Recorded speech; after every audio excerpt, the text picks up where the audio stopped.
Baiklah, sekarang kita masuk ke dalam sesuatu yang bisa dibilang kalau sebelumnya kita membahas seseorang yang memiliki double keahlian. Kali ini adalah ada double juga, tapi kali ini double-nya berhubungan dengan kriminal. Kita akan ulas para pejabat-pejabat yang kebetulan tersandung masalah-masalah kriminal. Nah, Hesti ini paling demen. Dia ngurek-ngurek pejabat, datanya apa aja. Sudah siap sekarang, silakan Hesti. Gue yang paling demen.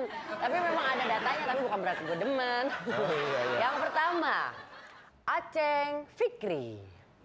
Mantan Bupati Garut, Aceng Fikri punya kasus yaitu menikah secara siri dengan Fanny Oktara dan menceraikannya 4 hari kemudian melalui pesan pendek. Untung Ri, pesannya pendek. Kalau pesannya panjang, pasti isinya mama minta pulsa, mama lagi di penjara. Pasti gitu. Iya. Tapi memang ini heboh banget ya. Jadi SMS ini pokoknya udah mengalahkan semua jenis kriminal yang ada di per SMS-an kalah dengan Aceng Fikri. Tapi sangat luar biasa sekali. SMS tersebut menurunkan jabatan dia. Iya. Gara-gara SMS doang jabatan hilang. Nah itu dia. Berikutnya, Benar. yaitu Silvio Berlusconi, Perdana Menteri Italia. Nah, Silvio Berlusconi ini yang juga dikenal sebagai presiden klub sepak bola AC Milan, terlibat skandal seks dan dugaan pesta seks yang melibatkan gadis di bawah umur. Nah inilah akibatnya untuk yang sekarang mungkin punya cita-cita jadi pemimpin atau juga mungkin Anda yang menonton acara ini juga sebagai pemimpin. Kalau udah jadi pemimpin jangan sering-sering lihat 3GP. Berikutnya juga yang heboh yaitu Jennifer Carroll, wakil gubernur Florida. Jennifer Carroll mengundurkan diri dari jabatannya setelah terseret ke dalam skema sebuah judi internet.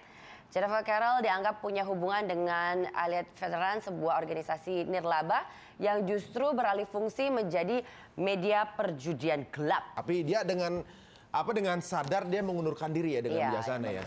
Seperti kita tahu bahwa judi adalah mainannya setan gitu. Kalau pejabat itu mainnya judi, setan mainnya apa? Ya. Tolong dipikir.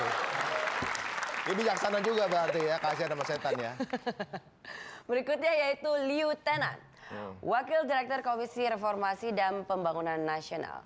Lieutenant yang merupakan pejabat tinggi pemerintahan dan anggota Partai Komunis yang berkuasa di Cina dipecat karena terindikasi kasus korupsi. Lieutenant ini dari Cina. Coba kalau misal dia asal Raja Jawa mungkin namanya diganti jadi Dablak Tenan iki anak.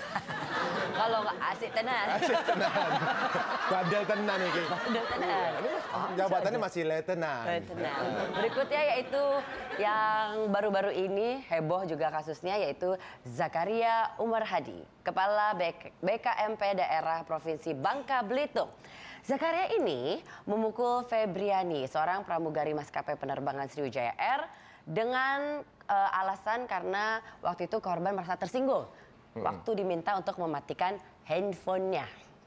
Padahal itu kan mengganggu keselamatan penerbangan gitu. Tapi dia malah nungguin si pramugari dan menggunakan alat pukul yaitu koran.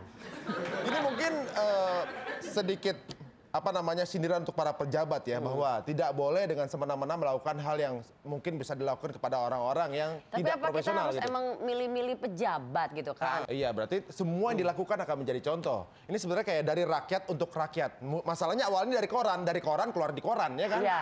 Gara-gara koran keluar di koran. Nah, kita akan berikan sedikit tips untuk para pejabat agar para pejabat mengetahui posisi yang paling benar apa yang mereka mesti lakukan.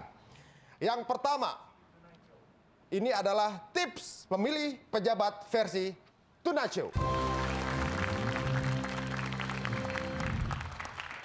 Yang pertama, pejabat yang baik harus punya wawasan luas.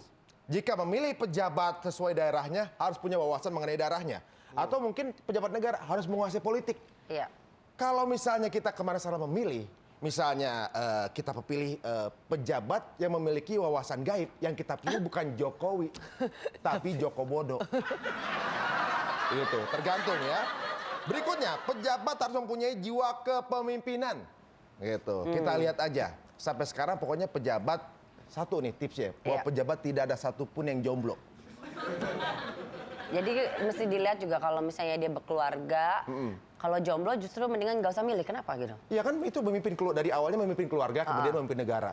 Kalau misalnya cewek aja nggak percaya, apalagi rakyat. Berarti ini masih jomblo nih, jangan harap jadi pejabat ya. Berikutnya, pejabat harus mempunyai tingkat kepedulian yang tinggi. Ya gitu. Jadi contoh, mungkin ada salah satu gubernur yang datang ke bawah-bawah, ke tempat-tempat orang susah, namanya belusukan. Oh iya, belusukan.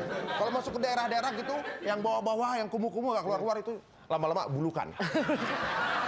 Kita tunggu, tapi itu sebuah pekerjaan Kepedulian yang tinggi ya. karena dekat dengan masyarakat.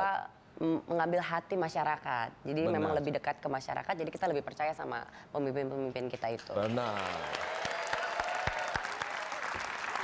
Tapi ternyata ada satu lagi. Pejabat harus tegas dan adil. Contohnya kalau gimana tegas pejabat- dan adil? Tegas benar. Misalnya ada bilang, Anda tersangkut korupsi. Jawabannya tidak. Kalau dia nggak tegas, ada korupsi. Oh, tidak, Cen. Pejabat seperti apa? Gitu bingung kita. Nah, berbicara mengenai pejabat, tentunya juga bukan hanya pejabat yang mampu membuat banyak sekali orang ingin tahu kehidupannya dia. Tapi ada juga para kaum-kaum yang memiliki sesuatu yang mungkin jumlahnya, mungkin nilainya kecil bagi Anda, tapi harganya sangat mahal sekali. Apa itu? Jangan kemana-mana, hanya di Tuna Show.